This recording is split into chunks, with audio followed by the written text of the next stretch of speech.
Guys, Radhe Radhe. Welcome back to my channel. ये सवाल सिद्ध करने वाला है और सिद्ध करने वाले सवाल में क्वेश्चन भी उसी में होता है और आंसर भी उसी में होता है। अब आप कहेंगे क्या इसमें भी आंसर दिया है? तो जी हाँ, इसमें भी आंसर दिया है, लेकिन आपको नहीं पता कि आंसर कैसे दिया है। अगर इस तरह का सवाल दिया हो और नंबर भी चेंज करके दिया हो तो हम आपको ऐसे बताएंगे कि अगर कितना भी नंबर चेंज करके दिया हो, लेकिन दिमाग आपका चलने लगेगा कब? जब ये अच्छे से समझ लेंगे तो नंबर चेंज करके दी या पैटर्न चेंज करके दी आपको बनाने आ जाएगा। क्योंकि समझ लेते हैं तो समझना एक ऐसा इम्पोर्टेंट बात है कि अगर समझ लेते हैं सवाल भी बदल के दी या नंबर भी बदल के दी तो उससे कोई फर्क नहीं पड़ता, क्योंकि आप तो समझे हुए ना, समझ कर ही सवाल बनाया जाता है। कि यहाँ पर दर्शाने वाला सवाल, इसमें प्रश्न भी है और उत्तर भी है। कहेंगे उत्तर इसमें भी है, हाँ इसमें भी है, क्योंकि इसी में उत्तर प्रश्न है और इसी जो प्रश्न को ही है इसी को हम तर्क के रूप में लिख देंगे और इसी तरह हमारा सिद्ध हो जाएगा सवाल।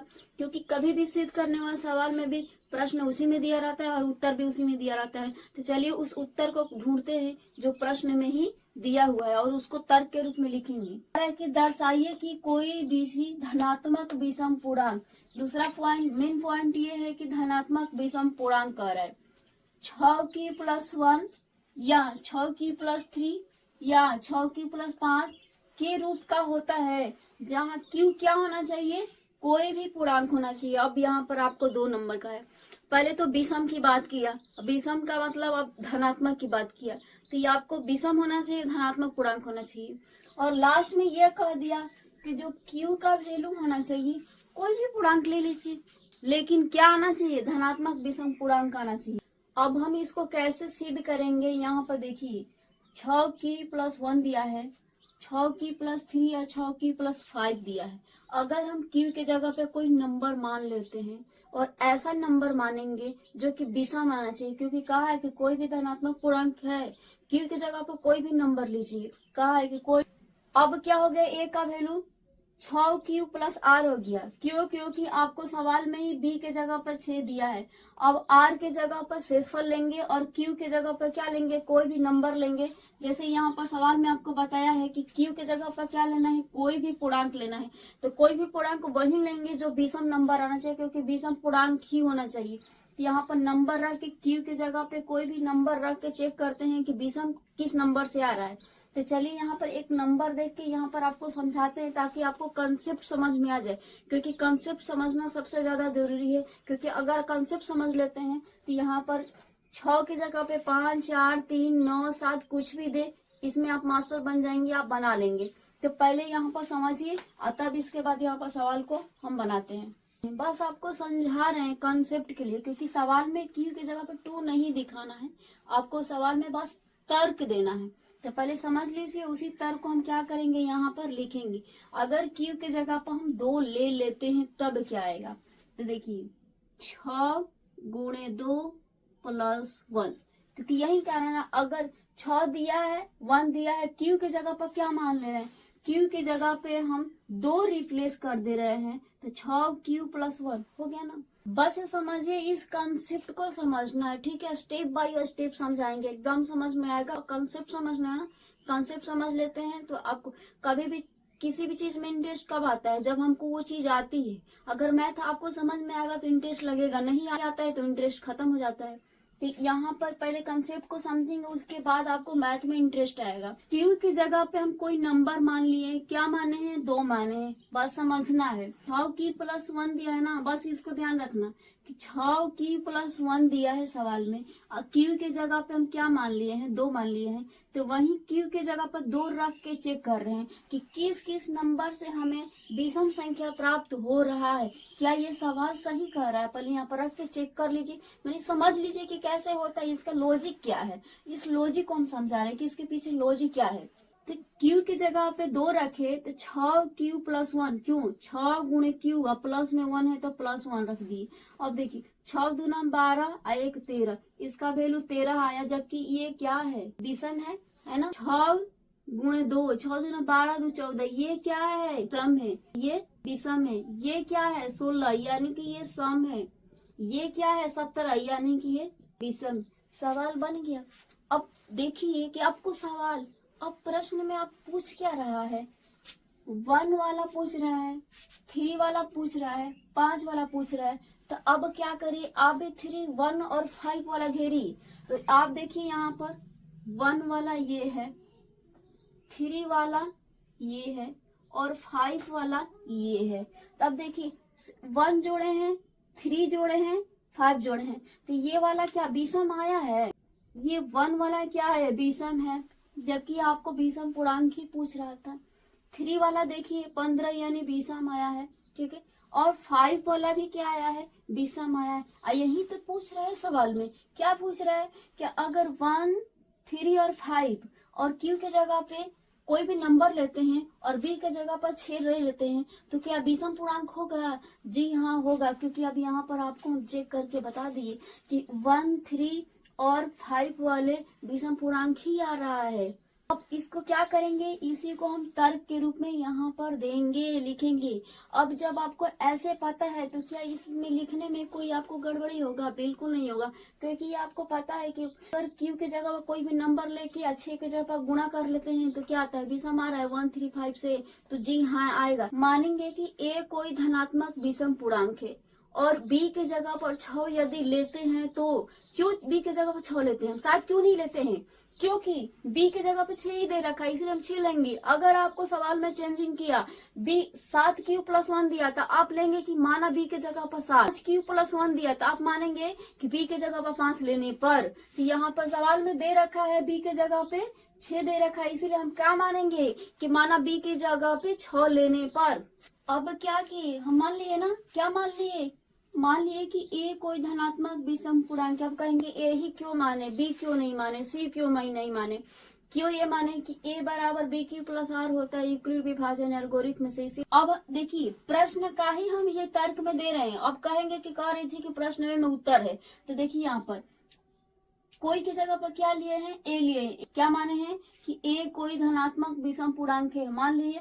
अब क्या मानेंगे कि A कोई धनात्मक विषम पूर्णांक है तो कोई भी नंबर बराबर क्या होता है? A बराबर BQ+R होता है। यूक्लिड विभाजन एल्गोरिथम से A बराबर BQ+R होगा। तो अब क्या होगा कि A बराबर BQ+R हो गया, तो B के जगह पर क्या लेंगे? 6 लेंगे। यदि B बराबर 6 लेते हैं तो A बराबर BQ+R ले ले, B बराबर 6 लेते हैं तो क्यों B बराबर 6 लिए हैं? क्योंकि 6 दिया है प्रश्न में B के जगह पर, इसीलिए हम B बराबर 6 लेते हैं। अगर 5Q+1 देगा तो B के जगह 5 आप लेंगे, लेकिन सवाल ले लेते हैं तो क्या हो जाएगा? 1 बराबर में BQ+R था तो B के जगह पे क्या हो जाएगा? 6 और Q प्लस R हो जाएगा। अगर किसी भी नंबर में अगर आप डिवाइड करते हैं तो शेषफल क्या आता है? या तो 0 आएगा, या 1, या 3, या 2, 5, 6 आएगा। तो आप लिख सकते हैं कि शेषफल हो सकता है। क्या हम ले लिए कि शेषफल हो सकता है? शेषफल आने की पॉसिबिलिटी हो सकता है। R बराबर या तो 0 आ सकता है, या 1 आ सकता है, या 2 आ सकता है, या 3 आ सकता है, या 5 आ सकता है।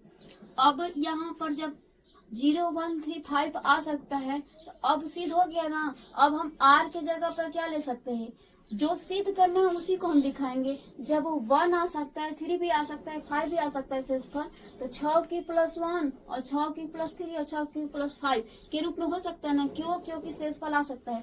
तो इसमें हम लिखेंगे वही जो हमको सिद्ध करना है। हमको सिद्ध क्या करना था? 1 वाले, 3 वाले और 5 वाले सिद्ध करना है। अब लिख देंगे ना, क्या लिख देंगे? उसी को लिख देंगे कि कोई भी धनात्मक विषम पूर्णांक 6Q+1, 6Q+3, 6Q+5 के रूप का होता है। क्या इस सवाल को हल करने में हम कुछ एक्स्ट्रा चीज लिखे हैं? बिल्कुल नहीं। वही लिखे, आपको शेषफल 1, 3, 5 दिया था। B के जगह पर 6 माने हैं, B के जगह पर 6 दिया ही था, वही माने हैं। 5 देता तो 5 मानना पड़ता, लेकिन 6 दिया था इसीलिए 6 मानना पड़ा। और Q के जगह पे ये सवाल ही कह रहा है कि आप कोई भी विषम पूर्णांक ले लीजिए। कोई भी नंबर लेके चेक करना भी दिखा दिए कि कैसे होता है। प्रूव्ड। क्योंकि हमें जो दिखाना था वो तो हम दिखा दिए और तर्क इसी में से लिखा गया। तो सिद्ध करने वाले सवालों से घबराने की जरूरत नहीं है, क्योंकि सिद्ध करने वाले सवाल और भी इजी होते हैं। क्यों इजी होते हैं? कि सिद्ध करने वाले सवाल में सिद्ध करने का जो फैक्ट है उसी सवाल में ही दे देता है। क्वेश्चन नंबर 3 को सोल्व करेंगे। अब देखिए यहाँ पर क्वेश्चन नंबर 3 क्या कह रहा है कि किसी परेड में 616 सदस्यों वाली एक सेना आर्मी की टुकड़ी को 32 सदस्यों वाले एक आर्मी के बैंड के पीछे मार्च करना है। दोनों समूहों को समान संख्या वाले स्तंभों में मार्च करना है। उन स्तंभों की अधिकतम संख्या क्या है जिसमें वे मार्च कर सकते हैं। इसमें 3 पॉइंट इंपोर्टेंट है। क्या 3 पॉइंट इंपोर्टेंट है? 2 आपको नंबर दिया है, लास्ट में क्वेश्चन क्या पूछ रहे हैं वो इंपोर्टेंट है। तो 2 नंबर क्या है देखिए यहाँ पर 616 दिया है, आइए 32 दिया है।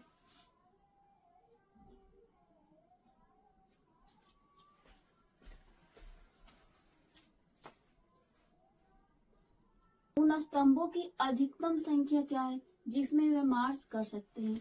इसमें 3 पॉइंट इंपोर्टेंट है। क्या 3 पॉइंट इंपोर्टेंट है? 2 आपको नंबर दिया है, लास्ट में क्वेश्चन क्या पूछ रहे हैं वो इंपोर्टेंट है। तो 2 नंबर क्या है देखिए यहाँ पर 616 दिया है, आइए 32 दिया है। और पूछ क्या रहा है? अधिकतम संख्या पूछ रहा है। तो इस बात का ध्यान रखिए कि जब भी सवाल में अधिकतम संख्या पूछे इसका मतलब ये है कि आपको HCF निकालना है। तो 616 और 32 का क्या निकालेंगे? HCF निकालेंगे। वही हमारा हो जाएगा स्तंभों की संख्या हो जाएगा। तो किस विधि से निकालेंगे? यूक्लिड विभाजन एल्गोरिथम में से 616 और 32 का HCF निकाल देंगे, वही हो जाएगा स्तंभों की संख्या हो जाएगा। तो चलिए हम स्तंभों की संख्या निकालते हैं HCF निकालकर। अब यूक्लिड विभाजन एल्गोरिथम भाग विधि से HCF निकालेंगे। तो 32 से डिवाइड करेंगे किस में? 616 में। तो देखिए 10 बार में अगर कटाते हैं तो 320 हो जाएगा, यानी कि 32 गुणे 10 कटाएंगे तो क्या हो जाएगा? 320 हो जाएगा। इसका मतलब ये अगर 20 बार कर देंगे तो देखिए कितनी बार आ रहा है। तो 32 में किससे करेंगे? 20 से। तो कितना आ जा रहा है जी? अगर 32 में 10 से गुणा कर रहे हैं तो 320 आ रहा है। चेक करने का नियम है कि कितने बार में कटेगा, क्योंकि डायरेक्ट किसी को 32 का टेबल लर्न नहीं होता है। लर्न है तो अच्छी बात है। तो क्या करेंगे? 10 बार में गुणा किए तो 320 आया, 20 बार में किए तो 640 आ गया। हमारे पास है कितना? 616 है। इसका मतलब एक स्टेप कम कर देंगे, यानी 32 में 19 से गुणा करेंगे। कितने बार में गया? 19 बार में गया तो 608 आया। अब घटाएंगे तो बचेगा 8। अब जस्ट इसके बगल वाले 32 को इससे डिवाइड करेंगे, क्योंकि इसका भाजक है जस्ट पीछे वाला। तो 32 को उतारेंगे, अब 32 से डिवाइड करेंगे तो 8 चौके 32।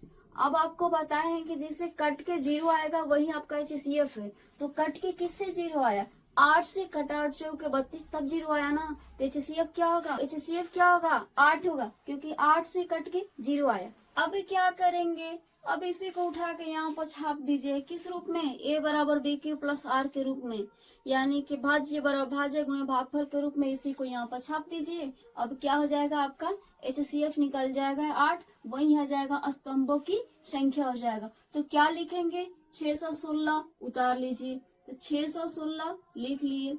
किससे काटा? 32 से काटा। 32 गुणे 19 कितने बार में काटा? 19 बार में। शेषफल कितना बचा है? 8। तो शेषफलाओं को क्या कर देंगे? जोड़ देंगे 8। उसके बाद दूसरा भागा क्या है आपका? दूसरा भागा ये देखिए 8 से भागा दिया 32 में, 4 बार में गया, शेषफल 0 आया। तो इसी 32 को यहाँ पर फिर से उतार लेंगे। 32 भागा किससे दिए? 8 से, यहाँ लिख लेंगे 8 गुणे किससे लिखेंगे? भागा दिए 4 बार में, 4 लिख लेंगे, प्लस शेषफल आपका कितना बचा? 0 बचा। ये शेषफल 0। अब HCF कितना आया? 8 आया। HCF बराबर 8, और जो HCF है वही अधिकतम स्तंभों की संख्या है। तो आंसर क्या होगा? अधिकतम स्तंभों की संख्या बराबर 8। चलिए लिख लेते हैं स्तंभों की संख्या 8। स्तंभों की अधिकतम संख्या क्या हो गया? 8 हो गया, क्योंकि HCF निकला था 8 निकला था। देखिए कितना आसान है, क्योंकि ये HCF को ही वर्ड प्रॉब्लम में घुसा दिया है। अब इसको समझ के ऐसे ही बनाना है। तो जब भी आपको ऑब्जेक्टिव में ये ऐसा क्वेश्चन पूछ दे कि स्तंभों की अधिकतम संख्या, तो HCF निकालेंगे। अगर पूछ देगा न्यूनतम संख्या तो हम LCM निकालेंगे। लेकिन इसमें पूछा क्या है? अधिकतम संख्या। तो रट्टा मार लीजिए कि अगर अधिकतम संख्या पूछ रहा है तो हम क्या निकालेंगे? HCF निकालेंगे। अधिकतम संख्या HCF।